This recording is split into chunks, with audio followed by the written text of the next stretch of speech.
Hello, today we're going to have a look at buttons, well, how things interact on programs. In the olden days there was procedural programming. One thing would happen at a time. You may be asked to fill something in a form and then click on a button, but we knew that you were going to click on that button because it was there and on the page. In modern day programming, we don't really know what you're going to do from one moment to the next. So we have to be able to manage that. And the way we do that is by looking at things called events. And the system basically is waiting for events. So let's have a look at an example of that, of a button. So events happen all the time. The mouse over event and the mouse out event.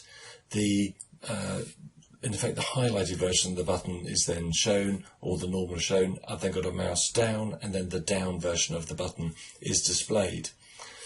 So the system is being able to react to those events. And the reason it can do that is because there's a thing called a listener. And basically, for that button, it's waiting for some event to take place.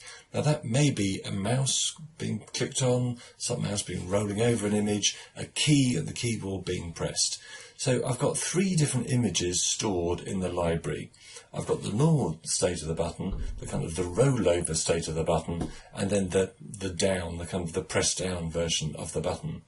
And what I'm going to do is I'm going to say, okay, at each event that the listener picks up, I'm going to say, swap the image that you see on the screen.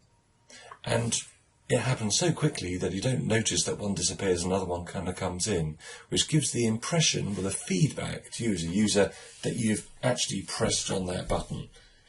So each of the different stages will basically be represented depending on the event that's just taken place. Okay? Thank you for listening.